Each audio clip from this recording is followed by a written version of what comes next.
Yang menjadi kegalauan saya, kenapa Tuhan memilih saya untuk hidup, untuk ada. Jadi kalau misalnya ditanya, ya saya ingin tanya sekali, Tuhan kenapa engkau memilih aku untuk hidup? Ya jawabannya akan logika, secara logika kan, ya udah tanya aja sama Tuhan. Tetapi kata Bapak Guru, saya harus tanya ke Simbah Guru. Dan mungkin saja bisa jawab. Terima kasih. Kasih. Kita niati aja, karena sekarang tinggal 20 menit kurang. Kita niati maksimal sampai setengah 4 sisisan. Saya harus singkat dan saya mohon izin Sabrang dan Mas Suko untuk ikut mengingatkan. Tapi saya pasti tidak akan saya uraikan terlalu mendalam. Jadi sehubungan dengan anak kita yang mengatakan, kenapa saya yang dipilih gitu ya, kenapa saya, dengan semua pertanyaan eksistensial dia tadi, itu saya rentang luas seperti ini.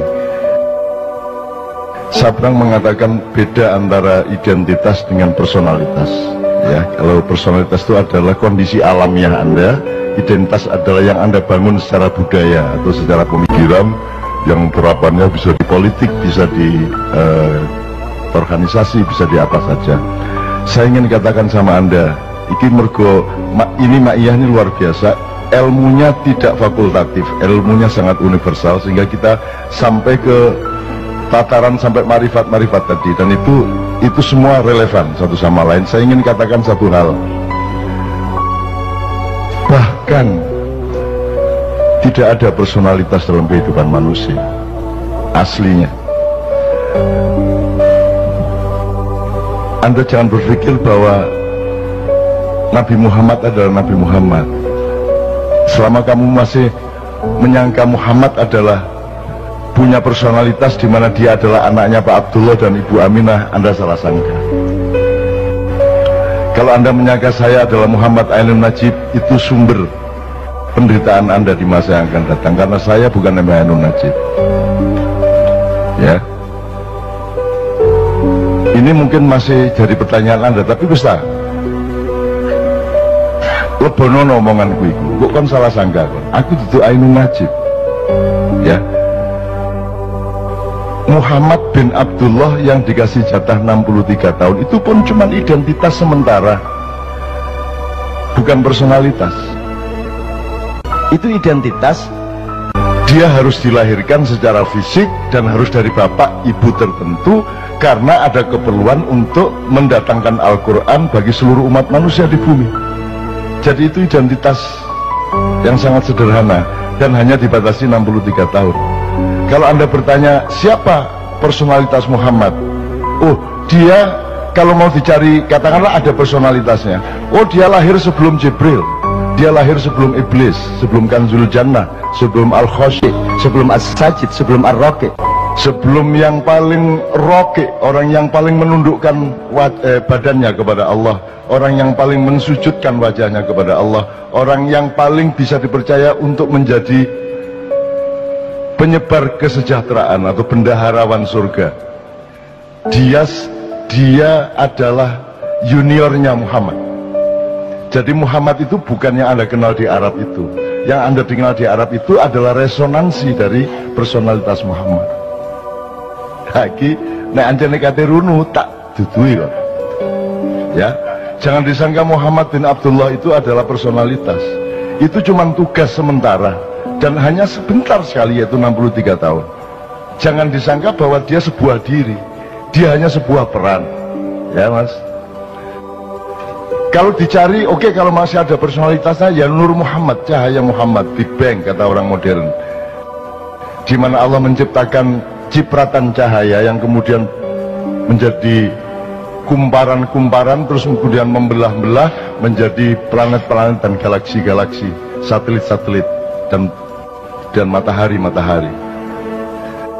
Jadi Muhammad itu lahir sebelum alam semesta, Muhammad itu lahir sebelum Iblis, apalagi Jibril. Maka Jibril itu adalah juniornya Muhammad. Maka kapan saja Muhammad memanggil Jibril, Jibril akan datang. Bahkan Iblis yang disuruh berperan untuk menjadi musuhnya manusia dan musuhnya Muhammad itu bisa dipanggil, didawai, ditimbali oleh Muhammad kapan saja, dan apapun yang ditanyakan oleh Muhammad dijawab oleh iblis dengan sejujur-jujurnya. Kalau dia benar-benar musuh, dia tidak akan menjawab sejujur-jujurnya, dia hanya berperan. Jadi iblis itu cuma identitas, bukan personalitas. Anda jangan salah sangka. Nah, kalau dikejar lagi, sebenarnya tidak ada Nur Muhammad. Itu bukan personalitas, tidak ada diri yang sejati kecuali Allah itu sendiri subhanahu wa ta'ala. Yang lain bukan diri, yang lain hanya cipratan dari diri sejati. Coba ya. Jadi kon iku aja tak gopoh karo awakmu dhewe. Kok aku anggitmu kon iku ono ta? Kon iku gak ono. Iku mek kun wis kon mariono gak ono masalah. Jadi awakmu gak usah perhatian sama dirimu. Dirimu itu tidak penting. Dan saya hidup itu bekalnya adalah yakin bahwa aku tidak penting, yakin bahwa bukan aku ini yang akan jadi pusat perhatianku. Di dalam diriku tidak ada aku, di dalam diriku tidak ada Ainun Najib, karena sudah penuh cinta. Dan cintaku tidak boleh aku tujukan kepada diriku sendiri yang sementara bernama Ainun Najib. Di dalam diriku tidak ada diriku, gitu loh. Lagi nak diterusno kon tambah pecah ndasmu, utangnya akeh. Tidak puisi jam 3 esok. Wes, nek disederhanakan gini. Di dalam diri Karwo ada apa? Seharusnya di dalam diri Karwo itu penuh urusan Jawa Timur, betul enggak? Selain itu tidak ada di dalam diri Karwo. Tapi Anda lihat semua pejabat, hampir semua pejabat, semua presiden di dalam dirinya penuh dengan dirinya. Betul enggak? Sehingga Didik bela diri karena perhatian utama dia adalah kepada dirinya yang dia sangka ada. Kalau Anda ingin menjadi orang besar, kalau Anda ingin meraih kebesaran, Anda tidak bisa memanggul kebesaran dan tidak bisa menjadi kebesaran itu selain Anda bergabung dengan kebesaran sejati, yaitu Allah Al-Akbar. Kalau Anda bergabung dengan kebesaran Allah, maka engkau menjadi bagian dari kebesaran itu. Anda tidak bisa diganggu gugat oleh siapapun saja. Gitu ya. Jadi aku nang anakku sing arep ndi kemarin Malang nanti. Nadia, bener. Nadia apa yang sebelumnya? Ya Nadia, kamu ndak usah pikirin dirimu sendiri dan ndak usah kok aku lah, anggitmu aku iku sapa? Kon iku sapa anggitmu? Gak usah kok perhatian no awakmu iku. Tapi nek ancane kon ngeyel tiap hari kamu bertanya gitu, kon tak kandhani. Sebentar lagi kamu akan tahu kenapa kamu yang dipilih oleh Allah menjadi dirimu. Radio, ya. 1 tahun kemudian kamu akan tahu kenapa engkau yang dipilih. Cukup 1 menit sesudah kamu tahu apa isi hati suamimu. Nek kon wis ro isine atine suamimu, kon iso jawab pertanyaanmu iku mang. Dan percayalah, sampai akhir hayatmu kamu tidak benar-benar tahu isi hati suamimu.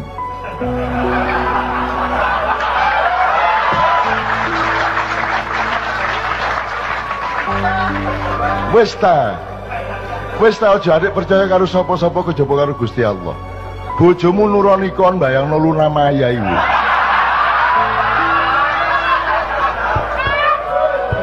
Jadi sudahlah, jadi kamu jangan tuntut suamimu kayak apapun dan jangan tuntut dirimu kayak apapun.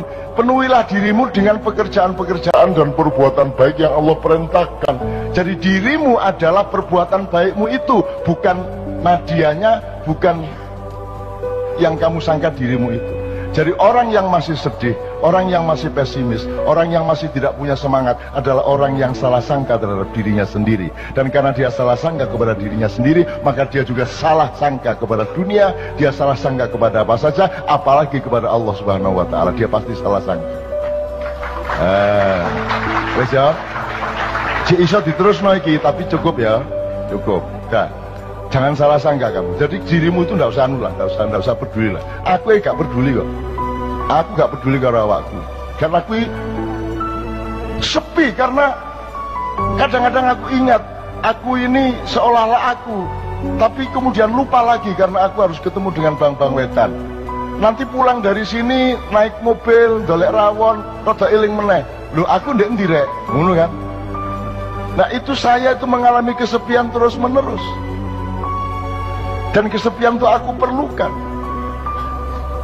Aku topong rame rek.